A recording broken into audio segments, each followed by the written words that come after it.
Class 11th class है। हम आपको काव्य खंड से पाठ 3 तुलसीदास पढ़ा रहे थे, जिसमें हमने भरत महिमा के कुछ दोहे पढ़ा दिया है। आज हम आपको उसके आगे से पढ़ा देते हैं। 8वां है, मिली सप्रेम रिपु सुध नाही, केवट भेटहु राम, भूरि भय भेटे भरत, लक्ष्मणि करत प्रणाम। इन पंक्तियों में भरत जी के अंतर्द्वंद का चित्रण प्रस्तुत किया गया है।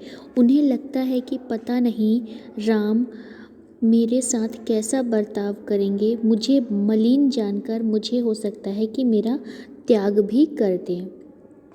भरत जी सोच रहे हैं कि चाहे राम मुझे मलिन मन वाला समझे या फिर मुझे सेवक समझकर मुझे सम्मान दे, हर हाल में मुझे उनके चरणों में ही रहना है। राम समर्थ स्वामी है, जो कुछ दोष है वह इस भक्त का ही है। इस संसार में यश के प्राप्त तो चातक और मछली ही है, जो नाम और प्रेम को सदा नवीन और निपुण बनाए रखते हैं। अपने मन में ऐसा विचार करते हुए भरत मार्ग में चले जा रहे हैं और सारे अंग संकोच और प्रेम से स्थिर हो गए हैं। उनकी माता कैकेयी ने जो गलती की है, उसके कारण उनके पैर आगे नहीं बढ़ते, किंतु जो धर्म की धुरी के कारण भरत जी भक्ति से वंशीभूत होकर आगे बढ़ने लगे। मतलब उनको एक तरफ तो लगता है कि जो उनकी माता कैकेयी ने किया है वो गलत है, तो पता नहीं मुझे राम सम्मान देंगे या नहीं।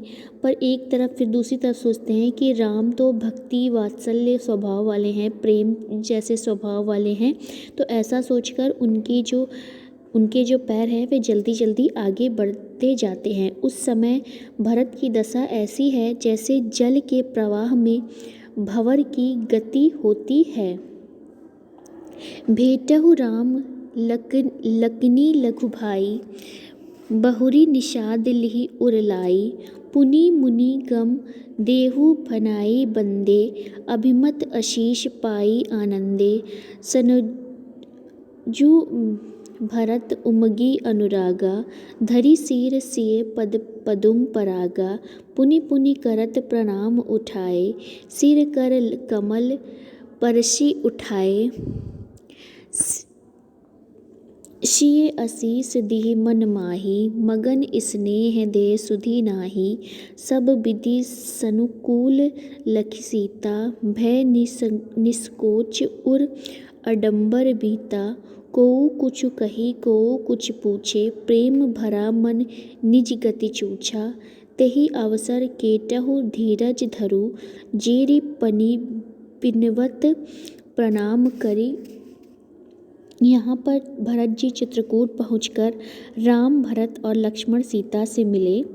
मिलते ही उनकी क्या दशा हुई, इसका वर्णन गोस्वामी तुलसीदास जी ने इन पंक्तियों में किया है कि तब लक्ष्मण जी बड़ी उमंग के साथ अपने छोटे भाई शत्रुघ्न से मिले और इसके बाद उन्होंने निषाद राज को अपने गले से लगा लिया। फिर भरत शत्रुघ्न दोनों ने वहाँ उपस्थित सभी मुनियों को प्रणाम किया और अपने अपने मन की इच्छा का आशीर्वाद पाकर प्रसन्न हुए। छोटे भाई शत्रुघ्न के साथ भरत जी प्रेम में उमंग कर सीता जी के चरण कमलों पर सिर रखकर उन्हें प्रणाम किया। सीता जी ने उन्हें उठाकर बड़े स्नेह से उनके सिर पर कमल से स्पर्श कर उन्हें उठाया। सीता जी ने उन्हें मन ही मन बहुत सारे आशीर्वाद दिए, क्योंकि वे स्नेह में मगन हैं। शरीर की उन्हें कोई भी सुध-बुध नहीं है। सीता जी को अपने अनुकूल देखकर भरत जी सोच रहित हो गए और उनके हृदय का यह भय, पता नहीं राम और सीता उन्हें अपना स्नेह देंगे या नहीं, समाप्त हो गया। मतलब जो भरत जी थे उनके मन में यह स्नेह था कि पता नहीं मुझे स्वीकार करेंगे या मुझे त्याग कर देंगे या मुझे स्वीकार करेंगे। तो वो जो उनके अंदर ये जो चल रहा था, जो उनके मलिन मन में चल रहा था कि मुझे रामचंद्र जी छोड़ देंगे, हो सकता है कि मुझे त्याग कर दें। तो ये जब सीता और राम जी का उन्होंने प्रेम देखा तो उनके अंदर ये जो भय था वो समाप्त हो गया। उस समय ना कोई कुछ कह रहा था, ना कोई पूछ रहा था। प्रेम से भरा मन चंचलता से रहित होकर पूरा खाली हो गया था। तब निषाद राज ने धैर्य के साथ हाथ जोड़कर प्रणाम करते हुए विनम्र निवेदन किया कि हे नाथ, मुनिवर वशिष्ठ जी भी साथ आए हैं और माताएं, नगरवासी, सेवक, सेना मंत्री आदि आपके वियोग से व्याकुल होकर यहाँ आपसे मिलने आए हैं। अगला है नाथ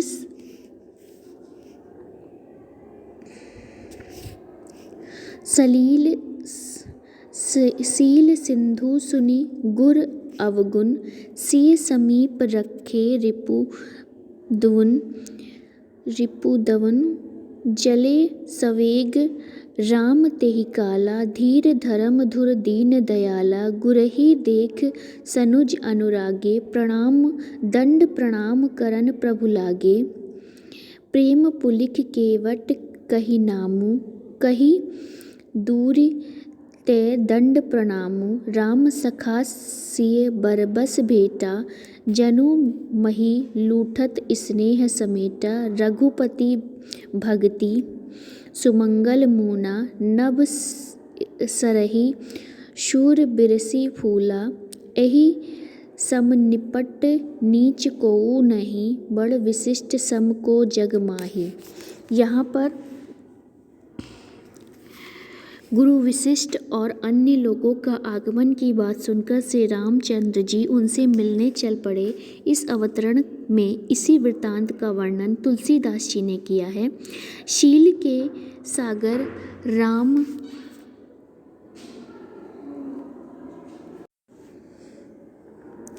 यहाँ जब श्री रामचंद्र जी को पता चलता है कि वशिष्ठ मुनि संग अन्य लोग भी आए हैं, माताएं भी आए हैं, तो वे श्री रामचंद्र जी उनसे मिलने चले जाते हैं।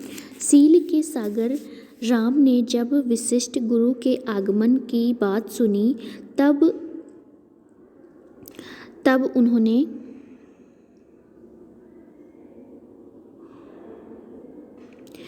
उन्होंने शत्रुघ्न को सीता के पास छोड़ा और गुरु से मिलने के लिए परमवीर दीनबंधु राम अत्यंत वेग के साथ गुरु के स्वागत करने को चल पड़े। गुरु के दर्शन करके वे छोटे भाई लक्ष्मण के साथ अत्यंत प्रसन्न हुए और प्रेम से भर गए और वे उन्हें प्रणाम करने लगे। वशिष्ठ मुनि ने उन्हें हृदय से लगा लिया और अत्यंत प्रेम में उमगाते हुए दोनों भाई से मिले। तब निषाद राज ने अपना नाम लेकर दूर से ही वशिष्ठ को प्रणाम किया। वशिष्ठ जी उसे राम का सखा जानकर बरवश हृदय से लगा लिया। ऐसा लगा मानो जमीन पर लौटते प्रेम को उन्होंने हृदय में समेट लिया हो। राम की भक्ति मंगलों का मूल है, ऐसा कहते हुए देवगढ़ वशिष्ठ और निषाद राज ने सराहना करते हुए उनके ऊपर पुष्प की वर्षा करने लगे और यह कहने लगे कि जगत में आज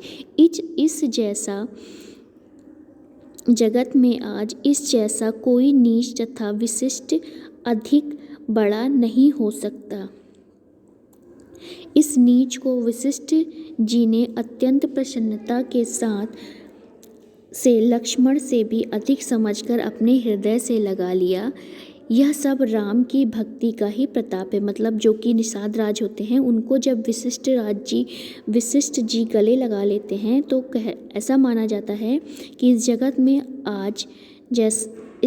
में आज इस जैसा कोई नीच तथा कोई विशिष्ट अधिक बड़ा नहीं हो सकता। इस नीच को वशिष्ठ जी ने अत्यंत प्रेम अर्थात लक्ष्मण के समान समझकर हृदय से लगा लिया। यह सब जो हो रहा है वह राम की भक्ति का ही प्रताप है। यहाँ पर राम की भक्ति से नीच भी उच्चता प्राप्त कर लेता है। मतलब यहाँ पे राम की भक्ति को ऊंचा दिखाया गया है, जात पात को नहीं। राम मतलब अगर भक्ति होगी तो कोई किसी की जात को नहीं देखेगा। राम की गुरु भक्ति का पता इस अवतरण से चलता है। राम का यहाँ पर राम की भक्ति को भी दिखाया गया है कि कैसे गुरु के प्रति भक्ति होती है। राम का चरित्र अनुकरणीय है। यहाँ पर भाषा है अवधी, दोहा तथा चौपाई छंद का प्रयोग हुआ है। तो बच्चों आज के लिए बस इतना ही। कल कवितावली से लंका दहन से जो दोहा छंद लिया गया है उसको पढ़ा देंगे। आज के लिए बस इतना ही। Thank you.